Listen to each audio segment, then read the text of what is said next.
Hi, നമസ്തേ. എല്ലാവരും എങ്ങനെ ഇരിക്കുന്നു?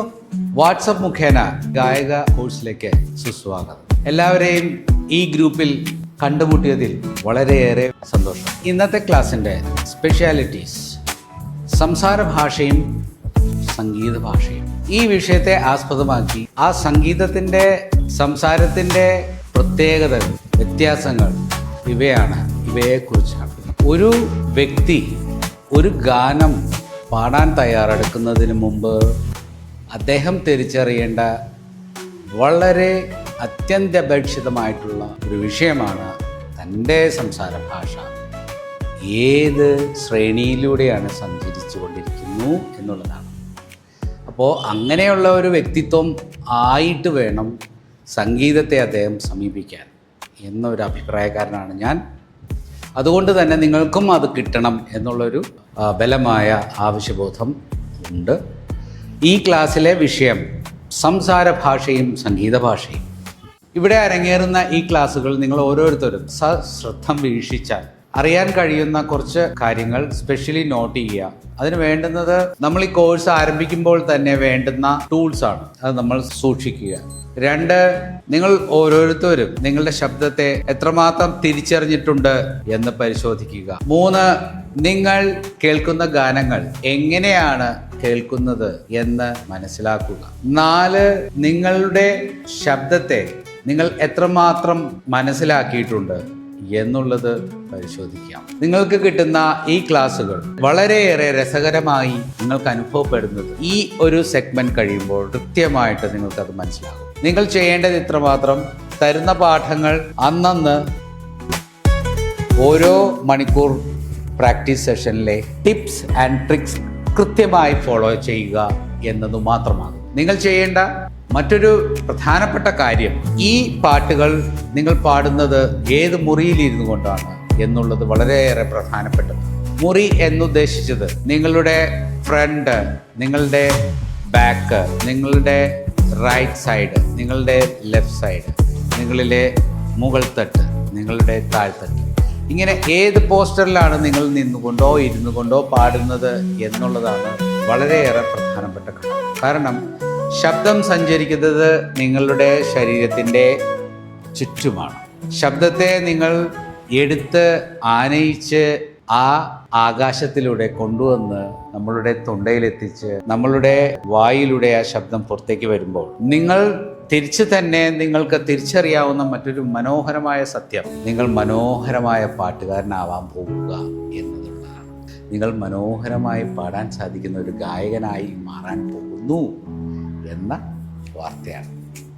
ഈ കോഴ്സിൻ്റെ കൃത്യമായിട്ടുള്ള ദൈനംദിന പാഠ്യപദ്ധതികളിൽ വളരെ പ്രധാനപ്പെട്ടതാണ് ശബ്ദ നിരീക്ഷണം. ശബ്ദത്തെ നമ്മൾ എങ്ങനെയാണ് നിരീക്ഷിക്കേണ്ടത്, ശബ്ദത്തെ നമ്മൾ എങ്ങനെയാണ് എടുക്കേണ്ടത്, ഇവയൊക്കെയാണ് നമ്മൾ വിട്ടുപോകുന്നത്. എങ്ങനെ വെറുതെ വന്ന് നിന്ന് നിൽക്കുമ്പോൾ വെറുതെ ഒരു പാട്ട് കേട്ടിട്ട് നെഞ്ചോട് കലന്തിട് എന്ന് പാടുന്നതിന് പകരം ഫീൽ മനസ്സിലാക്കി നിങ്ങൾ പാടുകയാണെങ്കിൽ, ആ ഫീൽ നിങ്ങൾ ഉൾക്കൊണ്ടുകൊണ്ട് പാടുകയാണെങ്കിൽ എങ്ങനെ, അതാണ് നമ്മളുടെ ശരീരത്തിന് ചുറ്റും ശബ്ദം സഞ്ചരിക്കുന്ന ശബ്ദത്തെ നമ്മൾ എടുക്കുന്നു, കാന്തികപരമായി നമ്മളെ മുന്നിൽ കൊണ്ടുവന്ന് നിർത്തുന്നു. ആ കല ആയാൽ തീർച്ചയായും നമ്മൾ മനോഹരമായി പാടുന്ന ഒരു സിംഗറായി മാറും. ആദ്യം എന്താ വേണ്ടത്? നമ്മൾ അതിനു വേണ്ടി എന്താണ് ചെയ്യേണ്ടത്? ഒരു ഗായകനാവാൻ വേണ്ട ആദ്യ സ്റ്റെപ്പ് എന്ത്? ചിന്തിക്കുക. ആദ്യ സ്റ്റെപ്പ് ഒരു ഗായകനാകുക എന്നുള്ളത് മാത്രമല്ലല്ലോ, ആ ഗാനത്തെ നമ്മൾ മനസ്സിലാക്കുന്നത് ആദ്യം എന്തായിട്ടാണ്. അപ്പോൾ അതിനൊരു ശ്രുതിയുണ്ട്. ശ്രുതി മീൻസ് ദ പിച്ച്. ആ പിച്ച് അതിനുണ്ട്. ആ പിച്ചിൽ നിന്നുകൊണ്ട് മാത്രമേ നമുക്ക് പോവാൻ പറ്റുള്ളൂ. ആ പാട്ട് അതിലാണ് നിർമ്മിച്ചിരിക്കുന്നത്. ആര്? അതിൻ്റെ കമ്പോസേഴ്സ്. അപ്പോൾ പാട്ടിൻ്റെ ആ ഘടന കൃത്യമായി നിർണയിച്ച് metre by metre, step by step എന്ത് കാരണമാണ് ആ കാര്യത്തിനിടയായിട്ടുള്ളത്, ആ പാട്ടിൻ്റെ ഗമകത്തിലെ എന്ത് കാര്യമാണ് ആ പാട്ടിൻ്റെ ഗമകത്തിന് കാരണമായിട്ടുള്ളത്, ഇത് മനസ്സിലാക്കാനുള്ള ആർട്ടാണ് നമ്മൾ പഠിപ്പിക്കുന്നത്. ഈ കോഴ്സ് അതുകൊണ്ട് തന്നെ വളരെയേറെ മാധുര്യമുള്ളതും ശബ്ദ സൗകുമാര്യത കൂടിയതും കൂടിയാണ്. നിങ്ങൾ വീക്ഷിച്ചാൽ, നിരീക്ഷിച്ചാൽ നിങ്ങളുടെ മനോഭാവം വളരെയേറെ നല്ല രീതിയിലുള്ള പോസിറ്റീവായി മാറുന്നത് ഗായക പരിശീലനത്തിലൂടെയാണ് എന്നുള്ള മറ്റൊരു സത്യവും നിങ്ങൾക്ക് തിരിച്ചറിയാൻ സാധിക്കുന്നതാണ്. നിങ്ങൾ പാടേണ്ടുന്ന പാട്ടിനെ, നിങ്ങൾ എടുക്കുന്ന സെലക്ട് ചെയ്യുന്ന ഗാനത്തെ നിങ്ങൾ ശ്രദ്ധിക്കേണ്ട വളരെയേറെ പ്രധാനപ്പെട്ടുള്ള ഘടകം പറഞ്ഞു കഴിഞ്ഞു. ശ്രുതിയാണത്. ശ്രുതി അമ്മ. There is A centre point, the atomic centre point is there. അതാണ് അമ്മ, ശ്രുതി. അപ്പോൾ ശ്രുതിയെ നമ്മളെങ്ങനെ നിരീക്ഷിക്കുക? ആധാരമായി നിലനിൽക്കുന്നതാണ് ശ്രുതി എന്ന് പറയുന്നത്. ആധാരമായിട്ട് നിലനിൽക്കുന്ന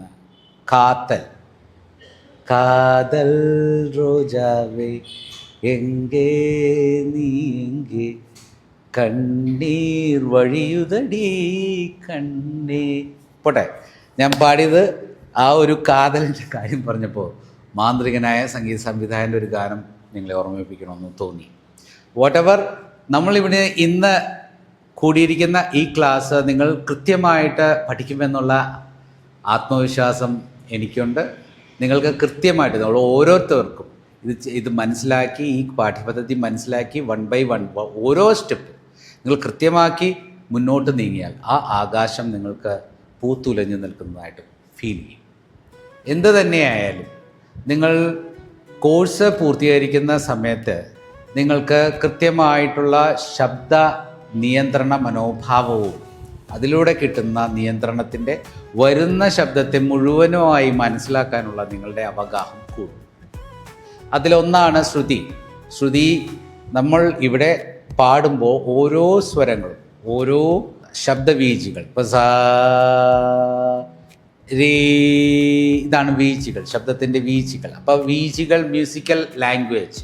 കർണാടക മ്യൂസിക്കിലും ഹിന്ദുസ്ഥാനി മ്യൂസിക്കിലും ശൃംഗാര രസപ്രധാനമായിട്ടുള്ള ഗാനങ്ങളാണ് കൂടുതലും ഉള്ളത്. കർണാടക സംഗീതത്തിലും ഹിന്ദുസ്ഥാനി സംഗീതത്തിലും ചലച്ചിത്ര ഗാനങ്ങൾ നിർമ്മിക്കപ്പെട്ടിട്ടുള്ളതും പല സംഗീത സംവിധായകരും രാഗങ്ങളിലാണ്. എന്നിരിക്കെ ഈ ഗാനങ്ങളെ നമ്മൾ എങ്ങനെയാണ് രാഗവൽക്കരണം ചെയ്യേണ്ടത് അതിന് മനസ്സിലാക്കണം, ശ്രുതിയെ മനസ്സിലാക്കണം. ഈ ശ്രുതിയുടെ ലാംഗ്വേജാണ് സരിഗമ പധനിസ. ശ്രുതിയുടെ ആ ലാംഗ്വേജ് CDEFGABC ഇംഗ്ലീഷിൽ വെസ്റ്റേൺ രീതിയിൽ പറയുന്നു. കർണാടക നമ്മുടെ ഇന്ത്യൻ ഭാഷയിൽ സാരി ഗാമ പധനിസ. ഗ്രീക്ക് ഭാഷയിൽ അത് ദോറേ മീഫ സോലാ ടി ദോ ഇങ്ങനെ പറയുന്നു. അപ്പോൾ സ്ഥാനങ്ങൾ ശ്രുതി ഉള്ളത് കൊണ്ടാണ് ഈ ലാംഗ്വേജ്, മ്യൂസിക്കൽ ലാംഗ്വേജ് നമ്മൾ ഉപയോഗിക്കുന്നത്. അപ്പോൾ പാട്ട് ആദ്യം പഠിക്കുന്നതിന് മുമ്പ് അതിൻ്റെ ശ്രുതി ഏതാണെന്ന് മനസ്സിലാക്കുന്നതിന് മുമ്പ് അതിൻ്റെ സ്വരബീജികൾ നമ്മൾ എന്തൊക്കെയാണ് ഉണ്ടാവുക എന്നുള്ളതാണ് പഠിക്കേണ്ടത്. ഇപ്പോൾ ഷഡ്ജം സാ, ഋഷഭം രീ, ഗാന്ധാരം ഗ, മധ്യമം മാ, ധൈവതം ധ, നിഷാദം നീ, ദെൻ ഷഡ്ജം റിപ്പിറ്റേഷൻ, സ്വരാഷ്ടകം. അപ്പോൾ അങ്ങനെ വരുന്ന ആ അഷ്ടകത്തെ നിന്നുകൊണ്ടാണ് ഓരോ പാട്ടിൻ്റെയും ഗീതം ശ്രുതി എന്ന് പറയുന്നതിലേക്കുള്ള യാത്ര നമ്മൾ ആരംഭിക്കുമ്പോഴാണ് ഈ മ്യൂസിക്കൽ ലാംഗ്വേജ്, ഈ സ്വരവീചി വളരെയേറെ അറിയേണ്ടതാണ്. സ്വരവീചികൾ. അപ്പോൾ സ്വരവീചികളിലൂടെ നമ്മൾ യാത്ര ചെയ്യണം. അപ്പോൾ ആദ്യത്തെ സ്വരമായ സാ എങ്ങനെ പാടുന്നു നമുക്ക് നോക്കാം. 5 വിരലാണുള്ളത്. 5 വിരലിൽ ആദ്യത്തെ സാ പാടുമ്പോൾ സാ, സൂക്ഷിക്കുക, ഞാൻ ഇവിടെ കൈ അടക്കി, സാ മടക്കി, ദെൻ മടക്കി, സാ 2 വിരൽ മടക്കി, ദെൻ മടക്കി, സാ 3 വിരൽ മടക്കി, ദെൻ 4 വിരൽ മടക്കി, സാ 4 വിരൽ മടക്കി, ദെൻ 5 വിരലും മടക്കുന്നു, സാ.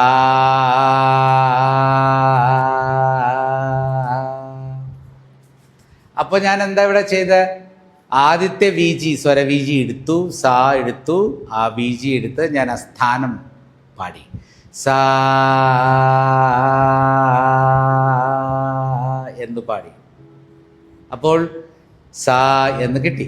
ഇനി ഋഷഭം ഞാൻ പാടുമ്പോൾ കുറച്ച് പൊക്കി രീ എന്ന് പാടി. രീഷഭം ഞാൻ പാടിയപ്പോൾ രീ സാ കണ്ട. അപ്പോൾ രീ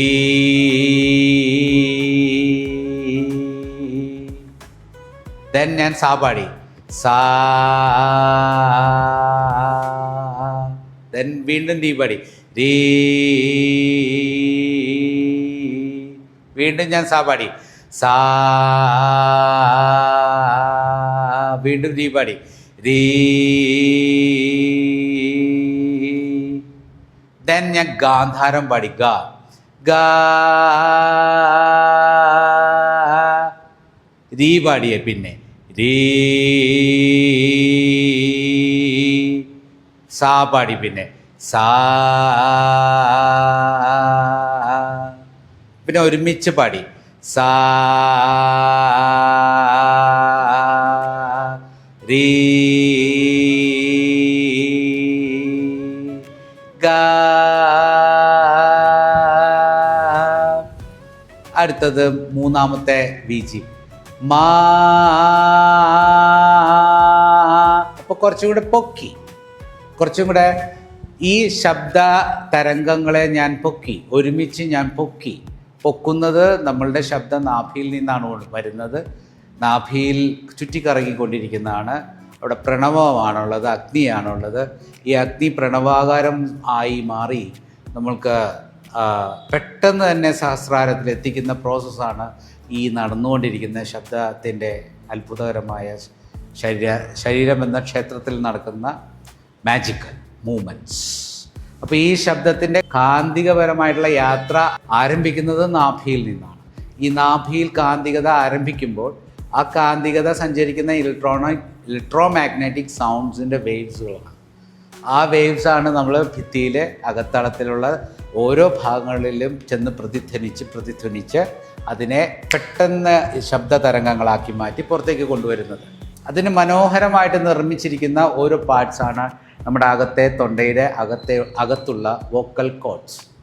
ഈ വോക്കൽ കോഡ്സിലെ പ്രതിധ്വനി നമ്മളുടെ ശബ്ദത്തെ തീരുമാനിക്കപ്പെടുന്നു. എൻ്റെ ശബ്ദം ഇതാണ്. അപ്പോൾ ആ ഭിത്തിയുടെ അളവനുസരിച്ച് എൻ്റെ ശബ്ദം തീരുമാനിക്കപ്പെട്ടിട്ടുള്ളതാണ്. അതാണ് നമ്മൾ ഇതിലെ ശാസ്ത്രീയമായിട്ടുള്ള മനസ്സിലാക്കേണ്ട പ്രധാനപ്പെട്ട കാര്യം. ഇവിടെ ഒരു കാര്യം നിങ്ങൾ ഏവരും ശ്രദ്ധിക്കുക. ഈ പാടിയിരിക്കുന്ന മധ്യമം വരെയുള്ള സ്വരങ്ങൾ നിങ്ങൾ ഒറ്റ ശബ്ദത്തിൽ പാടാൻ ശ്രമിക്കുക. പിന്നെ അതെങ്ങനെ? സാരേ ഗ മ മാ ഗ രേ സാ, സാരേ ഗ മ മാ ഗ രേ സാ. ഇപ്പോൾ ശബ്ദവീജി 4 ശബ്ദങ്ങൾ നമ്മൾ പഠിച്ചു. മ്യൂസിക്കൽ ലാംഗ്വേജിൽ ശബ്ദവീജിയിൽ 4 സ്വരങ്ങൾ നമ്മൾ മനസ്സിലാക്കി. സായാണ്, രീയാണ്, ഗായാണ്, മായാണ്. അടുത്ത സ്വരമാണ് ശബ്ദവീജി പഞ്ചമം. അപ്പോൾ അത് നമുക്ക് ഒരുമിച്ച് പാടുമ്പോൾ സാ രേ ഗ മാ പ. കണ്ടോ? അപ്പോൾ ലാൻഡിങ് നോട്ടായിട്ട് മധ്യമത്തിലേക്ക് വന്ന് നിന്നു നമ്മൾ. ആ മധ്യമ ക്ഷേത്രത്തിലേക്ക് ഒരു ഗ്രാമത്തിൽ നിന്ന് സഞ്ചരിച്ച് മധ്യമ ഗ്രാമമായ പഞ്ചമത്തിലേക്ക് എത്തി വന്ന് നിന്നു. അപ്പോൾ അവിടെ നമുക്ക് കിട്ടുന്നത് ഒരു സെൻറ്റർ പോയിൻ്റാണ്, അടുത്തൊരു സെൻറ്റർ പോയിൻ്റാണ്. ഈ സെൻറ്റർ പോയിൻ്റ് എന്താ? സംഗീതത്തിൻ്റെ തുടക്കം, നടുഭാഗം, ഒടുക്കം. അപ്പോൾ സ പ പഞ്ചമത്തിൽ നമ്മൾ വന്നിരുന്നു. അടുത്ത നാദവിജിയിലെ സ്വരത്തിൻ്റെ പേരാണ് ധൈവതം. ധ നമ്മളും അതുപോലെ തന്നെ പ്രാക്ടീസ് ചെയ്യാം. ധ. അപ്പോൾ എന്താ സംഭവിക്കുന്നത്? ഈ ശബ്ദത്തെ നമ്മൾ പൊക്കി. ഈ ശബ്ദത്തെ ആ ശബ്ദം പഞ്ചമത്തിൽ നിന്ന് കുറച്ചും കൂടെ പൊക്കി. അതാണ് അതിൻ്റെ ധാരണ. പൊങ്ങുന്നതനുസരിച്ച് നമ്മൾ പൊങ്ങുക എന്നുള്ളതല്ല, ശബ്ദത്തെ നമ്മൾ പൊക്കണം, ഫ്രീക്വൻസീനെ നമ്മൾ പൊക്കണം. അപ്പോൾ നാഭിയിൽ ചുറ്റിക്കറങ്ങിക്കൊണ്ടിരിക്കുന്ന ആ അഗ്നി, ആ കാന്തിക വലയങ്ങൾ ഇലക്ട്രോ മാഗ്നറ്റിക് തരംഗങ്ങളായി മാറി നമ്മളുടെ തൊണ്ടയിലെത്തി തൊണ്ടയിൽ നിന്ന് ശബ്ദതരംഗങ്ങളായി മാറി പുറത്തേക്ക് നമ്മൾ കേൾക്കുന്നു. ഈ കേൾക്കുന്നതും കാണുന്നതുമായിട്ടുള്ള ശബ്ദവിന്യാസങ്ങളെക്കുറിച്ച് നമുക്ക് പറയാനുള്ളതാണ്. ഇവിടെ അടുത്ത സ്വരത്തിലേക്ക് നമുക്ക് കടക്കാം. അടുത്ത സ്വരമാണ് നിഷാദം. ധൈവതം പറഞ്ഞു, നിഷാദം. ധൈവതം നമുക്കൊന്നും കൂടെ ധൈവതത്തിലേക്ക് കടക്കാം. ധ. അടുത്തത് നിഷാദമാണ്. നീ. അപ്പം അതും കഴിഞ്ഞു. അപ്പം നിഷാദം കഴിഞ്ഞപ്പോൾ നമുക്ക് അതൊന്ന് ഒരുമിച്ച് പാടി നോക്കാം. സ രേ ഗ മ പ ധ നീ. തിരിച്ച് താഴത്തേക്ക് ഇറങ്ങി അതുപോലെ വരാനും സാധിക്കണം. നീ ധ പ മ ഗ രി സ.